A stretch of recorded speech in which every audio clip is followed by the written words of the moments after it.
Hello friends, welcome to my YouTube channel. Jhanak upcoming episode की update आपके लिए लेकर आई हूँ। वीडियो शुरू करने से पहले मेरी आप लोगों से एक छोटी सी रिक्वेस्ट है, प्लीज वीडियो को हाइप कर देना एंड चैनल को सब्सक्राइब कर देना। Thank you. अदिति बहुत ज्यादा गुस्सा है ऋषि के ऊपर। ऋषि लेकिन समझौता करने की कोशिश करता है, बार बार उसे समझाता है, बट अदिति उस चीज को समझती नहीं है। बोलती है बस तुम्हें छोड़ दो, मुझे अकेला, तुमको जो करना है करो, लेकिन मेरे पीछे पीछे मत चलो, नहीं तो मैं पागल हो जाऊंगी।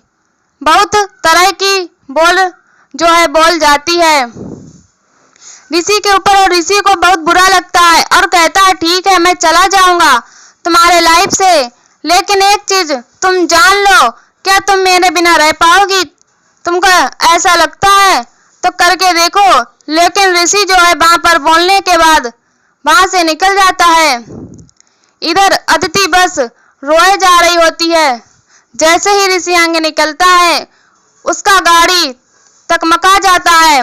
ऐसे में वो यहीं पर इतना ज्यादा खुद को डिजर्व फील करता है, खुद को संभाल नहीं पाता और वहीं पर गिर जाता है। ऐसे में वो चिल्लाने लगता है। तभी वो एक्सीडेंट देखते हुए अदिति, बागी सभी लोग वहां से दौड़ पड़ते हैं और वहां पर आ जाते हैं। जहां ऋषि की मदद करते हैं, उसे उठाते हैं। जहां ऋषि के हाथ में चोट लग जाती है, ब्लड आने लगता है। तभी वह समझाता है, देखो अदिति, मुझे थोड़ा चोट आई, तुम कितना घबरा गई कलकट में। अगर मैं स्पीड गाड़ी चलाऊं, मुझे कुछ हो गया तो तुम क्या खुद की माफ कर पाओगी? इतना कुछ समझा देता है जो कि अदिति के मन में वो घर कर जाता है। लेकिन ऋषि जो कुछ बोलता है बिल्कुल सही से बोलता है। यही तुम पहले मुझे रोकती थी, मना करती थी स्पीड चलाने से, लेकिन आज अगर सोचो तुम नहीं होगी, तुम मना नहीं करोगी, तो मैं तो अपना मनमानी चलूंगा ना। आज छोटा सा एक्सीडेंट है, कल बड़ा हो गया तो मैं तो रहूंगा ही नहीं। तुम समझने की क्यों नहीं कोशिश करती हो? वहां पर उस लड़की से मुझे जबरदस्ती शादी कराई गई थी, जो कि मैं स्वीकार नहीं करता हूँ और मैं तुमसे बहुत ज्यादा प्यार करता हूँ। अगर फिर भी तुमको यकीन नहीं होता है तो हम क्या कर सकते हैं? ऐसे में ऋषि उसे बहुत अच्छी तरह समझा देता है। बोलता है बस इतना जान लोगी कि मैं सिर्फ तुमसे प्यार करता हूँ और उस लड़की से मुझे कोई रिश्ता नहीं है। और वो जो है फिर अदिति को अच्छी तरह समझाने के बाद फिर से अपने हाथ को ब्लड को पोंछ लेता है, वहां से निकल जाता है। इधर अदिति के दोस्त लोग उसे बहुत समझाने की कोशिश करते हैं और कहते भी हैं, तुम जो अदिति कर रही हो ना, बिल्कुल गलत किए हो, ऐसा तुम्हें नहीं करना चाहिए था। वो सच्चा तुम उससे प्यार करता है और तुम उसकी फीलिंग्स को नहीं समझ पा रही हो। उसकी मजबूरी भी जो उसके गांव वाले उससे जबरदस्ती शादी करा दे, नहीं तो वो उसे मार देते। अगर वो तुम्हारे बीच नहीं रहती तो तुम क्या करती? लेकिन अदिति कहती है कि वो सब ठीक है, लेकिन मैं खुद को समझा नहीं पा रही हूँ ना। ऐसे भला कोई कैसे देख सकता है? अपनी सौतन को अपने आंखों के सामने कोई देखेगा तो रह सकता है। बहुत तरह की बातें जो हैं वहां पर होने लगती हैं और दोस्त लोग उसको बहुत ज्यादा केयर करते हैं। कह देते हैं कि तुम जो है ना, खुद को पहले संभालो, अपने आप को समझो और उसके बाद तुम आगे का डिसीजन लो। अगर तुम सही से डिसीजन ली ना तो कल के मैं तुम्हें ही पछताना पड़ेगा, ऋषि को नहीं। उधर दूसरी तरफ में झनक की हालत बहुत खराब रहती है और वह जो है हॉस्पिटल में आखिरी सर से गिर रही होती है, क्योंकि उसके छाती में कफ जम गया है और कफ इतना ज्यादा जम गया है कि वो खत्म नहीं हो पा रहा है। ऐसे में सब लोग टेस्ट करते हैं और उसका धड़कन बहुत ज्यादा बढ़ जाता है। डॉक्टर लोग घबराए हुए हैं कि आखिर अब कैसे क्या किया जाएगा। इधर दूसरी तरफ में उसके परिवार वाले काफी ज्यादा चिंतित हैं, एक दूसरे से बातें कर रहे होते हैं। कहते हैं अब लगता है कि बिटिया रानी संभल पाएगी कि नहीं। और नूतन जो है भगवान के सामने हाथ जोड़ती है, हे कुलदेवी देवता, प्लीज हमारी बेटी को ठीक कर दो, उसने किसी का क्या बिगाड़ा है? गांव वाले से समझाते ठीक हो जाएगी, थोड़ी सी तुम सब्र रखो, वो तो ठीक होना ही है। पराशर उसे समझाता है कि बस भगवान पर भरोसा रखो, हमने किसी का कुछ बिगाड़ा नहीं है तो हमारे भगवान नहीं बिगाड़ेगा, ठीक हो जाएगा। लेकिन नूतन को भरोसा ही नहीं हो रहा होता है। उसके मन में एक से बढ़कर एक सवाल चल रहे होते हैं और सब लोग समझाने के बावजूद भी वो जो है बस कहती रहती है कि मेरी बेटी ठीक हो जाए।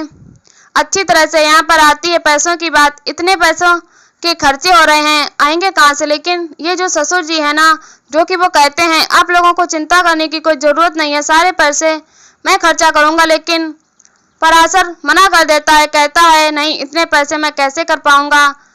फिर वो कहते हैं नूतन से कि नूतन तुम ही बताओ आखिर हमें क्या करना चाहिए। ऐसा बोल रहे हैं खर्चा करेंगे, लेकिन नूतन जो एक बड़ा ससन निकालती है और ये कहती है कि देखिए अगर आप खर्चा कर रहे हैं आज तो एक वादा कीजिए कि कल जब हमारे पर पैसे होंगे तो आपको लौटा देंगे।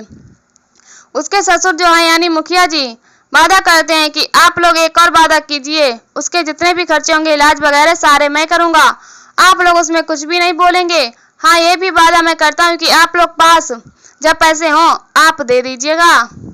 वही बात बढ़ जाती है, आ जाती है ऋषि के ऊपर कि आखिर इसके घर वाले इससे प्यार करते हैं। तो यहाँ पर पुतुल सब बोलती है कि हाँ सभी घर वाले इससे बहुत प्यार करते हैं, लेकिन यहाँ पर खास बात ये आ जाती है जब बातचीत बढ़ती है तो क्या दामाद जी इससे प्यार करते हैं? लेकिन ये सुनने के बाद वो घबरा जाती है और हंसने लग जाती है कि ये कितना बड़ा सवाल कर दी। कहती है कि मतलब बातों को उलझा देती है। लेकिन यहाँ पर जो है नूतन को पता चल चुका है कि दामाद इससे प्यार नहीं करते हैं। नूतन पुतुल जो है बहुत कुछ समझा तो देती है कि हाँ घर वाले अगर प्यार करने वाले हो तो कोई दिक्कत नहीं है, लेकिन मन अगर जिसके चलते हाथ पकड़ गई है भाई अगर प्यार ना करे तो उसकी कैसी हालत होगी। इस चीज को लेकर पराशर को बहुत ज्यादा गुस्सा आने लगता है और वो बहुत कुछ बोलने लगता है। लेकिन पुतुल समझाती मेरे भाई वैसा नहीं है, बहुत अच्छा है, वो जो है जबरदस्ती शादी करा दी गई थी ना, इसके चलते वो जो उसे प्यार भी नहीं कर रहा है। लेकिन हाँ थोड़ा समय लगेगा समझने में उनको, आप लोग इस बात को समझिए। लेकिन पुतुल की बातों में दम था, इसीलिए वो जो है ऐसी बातों में उन लोगों को दिल को जीत ली है। और पुतुल को ये लगता है कि हाँ एक ना एक दिन अगर जरूर ऋषि अपना लेगा जहाँ को, शायद इसीलिए वो भरोसा के साथ अभी भी अलग है। भाई उसके जो मुखिया जी हैं सब चीज को मैटर को संभाल देते हैं और कहते हैं बाद में ठीक है अगर दामाद जी कलकेट में मान जाते हैं तो कोई बात नहीं है, पर कहता है कि अभी ये सब बातें नहीं करने का है, अभी ये हमको देखना है कि हमारी जनक बिटिया कैसी है, बस वो ठीक हो जाए उसके बाद बात करेंगे। भाई मुखिया जी भी कहते हैं कि अभी बस ये मैटर समझ जाए, बाद में बाकी हम लोग सब कुछ समझ लेंगे, फैमिली परिवार मिलकर बातचीत करेंगे। पराशर के पास इन्फॉर्मेंस होता है, उसकी हालत बहुत ज़्यादा गंभीर हो चुकी है, आप सबको और मेडिसिन की ज़रूरत पड़ेगी। तभी वहाँ पर मुखिया जी आते हैं काउंटर में और कहते हैं जो लाना है आप मुझे दीजिए मैं ले आता हूँ। लेकिन जो है साइन कर देते हैं पेपर पे और इधर इसकी धड़कन इतना ज़्यादा बढ़ जाती है कि डॉक्टर भी समझ नहीं पाता है कि इससे हो क्या गया है अचानक। और इसी हालत को लेकर सब लोग परेशानी दिखती है और सोचने लग जाते हैं कि कैसी होगी। लेकिन नर्स एक वहाँ पर आती है, कह देती है कि इस पेशेंट के पास में सिर्फ एक ही रहेगा आदमी, बाकी लोग बाहर रह सकते हैं। भगवान के सामने हाथ जोड़ती है और कहती है हे भगवान मेरी बिटिया जल्दी से ठीक कर दो। बस ये मुखिया जी जो हैं बहुत ज़्यादा भावुक से हो जाते हैं। अब ऐसा लगता है कि मामला बहुत सीरियस हो चुका है, अगर वह इस बार नहीं संभली तो सारी कुछ जो उलझने हैं इसके घर वालों पर थोपा जाएगा, क्योंकि पराशर बहुत ज़्यादा गुस्से में है और कहता है कि बस ठीक हो जाए एक बार, इसके बाद हम आगे की बातचीत कर लेंगे। ऐसे में बस नर्स ने सब कह के चले जाते हैं। जहाँ पर नूतन की हालत खराब है और वो जो है उस बात को याद करती है कि आखिर बेटी कैसे ठीक होगी। पराशर उसे समझा देता है और वहाँ पर जो है उसके मुखिया जी भाई बहुत ज़्यादा रोने लगते हैं, भगवान से विनती करते हैं बस जनक ठीक हो जाए। इधर जनक से मिलती है नूतन, तो नूतन थोड़ी सी सुधार में देखती है, खुशी फील होती है। तभी वो कहती है तुम्हारे ससुराल वाले भी आए हैं जो बाहर में हैं, तुम चिंता मत करो सबको यहाँ पे हैं। लेकिन बिटिया ये पूछना चाहते हैं दामाद जी क्यों नहीं आए। तभी ये सुनने के बाद जो है जनक के होश उड़ जाते हैं कि माँ ने कौन सा सवाल पूछ लिया, अब क्या उसका जवाब देगी। और यहीं पर एपिसोड खत्म हो जाता है। इसी वीडियो देखने के लिए हमारे चैनल को सब्सक्राइब करें, वीडियो को हाइप करें और हमें कमेंट में बताओ वीडियो कैसी लगी। तब तक के लिए बाय बाय।